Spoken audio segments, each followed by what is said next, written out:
యాత్ర తెలుగు రాష్ట్రాల్లో ఈ పదానికి కాస్త వెయిట్ ఎక్కువ. అపోజిషన్ పార్టీకి మైలేజ్ ఇచ్చే గ్యారంటీ టూర్ ఇది. ప్రజల కోసం వేసే ఒక్కో అడుగు అధికారానికి చేరువ చేస్తుందన్న భరోసా. అలాంటి యాత్రల సీజన్ మళ్లీ రాబోతుంది. వచ్చే ఏడాది యాత్రతో ప్రజల్లోకి వెళ్తానని ఇప్పటికే కేటీఆర్ ప్రకటించారు.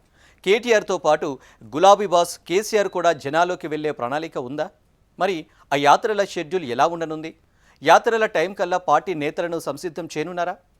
యాత్రల టైంలోనే నేతల టికెట్లు, వారి ప్లేస్లు కన్ఫర్మ్ అవనున్నాయా? Watch this. అధికారంలోకి రావడం కోసం పొలిటికల్ పార్టీలకు పాదయాత్ర ప్రధానాస్త్రంగా మారింది. ముఖ్యంగా తెలుగు రాష్ట్రాల్లో యాత్రలకు ప్రత్యేక చరిత్రలు ఉన్నాయి. ఉమ్మడి ఏపీలో, ఆ తర్వాత విభజన తెలంగాణ, ఏపీ రాష్ట్రాల్లో అనేక మంది నేతలు పాదయాత్రలు చేసి తమ పార్టీలకు జవసత్వాన్ని తీసుకొచ్చారు. మరి కొంతమంది నేతలు అధికార పీఠాన్ని అధిరోహించారు. ఇప్పుడు వారి బాటలోనే బీఆర్ఎస్ వర్కింగ్ ప్రెసిడెంట్, మాజీ మంత్రి కేటీఆర్ నడవనున్నారట. త్వరలోనే తాను రాష్ట్ర వ్యాప్తంగా పాదయాత్ర చేస్తానని చెప్పడంతో రాజకీయ వర్గాల్లో చర్చకు దారితీసింది. దీంతో కేటీఆర్ పాదయాత్ర ఎప్పటి నుంచి ఉంటుంది అనే చర్చ స్టార్ట్ అయింది. 2028లో తెలంగాణలో అసెంబ్లీ ఎన్నికలు జరగనున్నాయి. కాబట్టి 2027 నుంచే ఎన్నికల సంగ్రామానికి గులాబీ దళం సన్నద్ధమయ్యేందుకు ప్రణాళికలు రచిస్తోంది. అందులో భాగంగానే వచ్చే సంవత్సరం నుంచి బీఆర్ఎస్ వివిధ కార్యక్రమాలతో పార్టీ బిజీగా ఉండనుందట.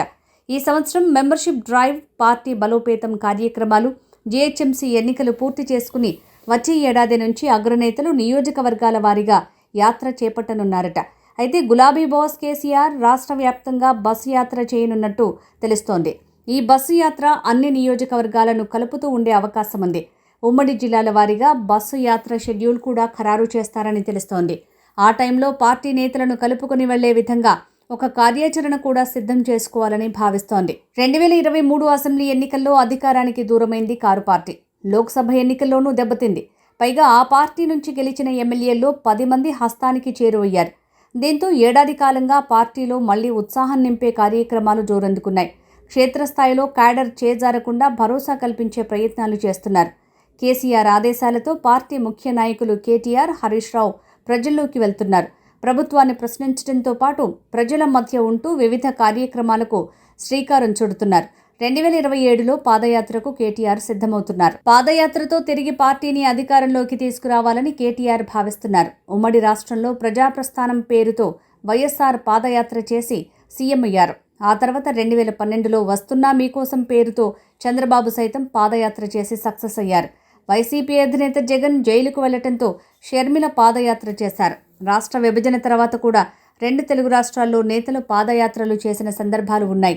2014 తర్వాత తెలంగాణలో సిపిఎం రాష్ట్ర కార్యదర్శి తమ్మినేని వీరభద్రం పాదయాత్ర చేశారు.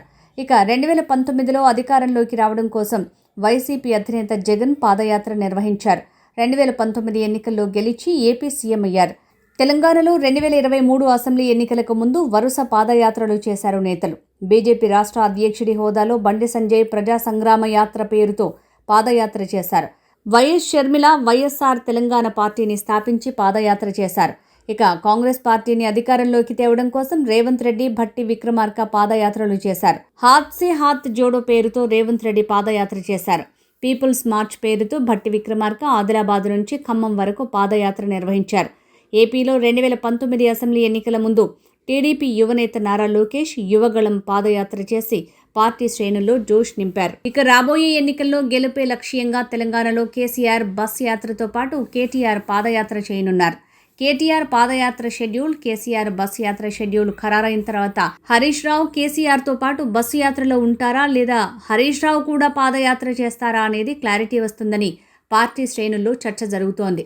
అలాగే కేటీఆర్ పాదయాత్ర, కేసీఆర్ బస్సు యాత్రలు నియోజకవర్గాల వారీగా ఉంటాయా అనేది కూడా స్పష్టత రావాల్సి ఉంది. పాదయాత్ర, బస్సు యాత్రలతో ప్రజల్లోకి వెళ్లి వారి సమస్యల్ని తెలుసుకోవడంతో పాటు అధికార పార్టీ ప్రజా వ్యతిరేక విధానాలను ఎండగట్టాలని గులాబీ దళం భావిస్తోంది. మరి బీఆర్ఎస్కు ఈ యాత్రలు అధికారంలోకి రావడానికి ఉపయోగపడతాయా అనేది వేచి చూడాలి.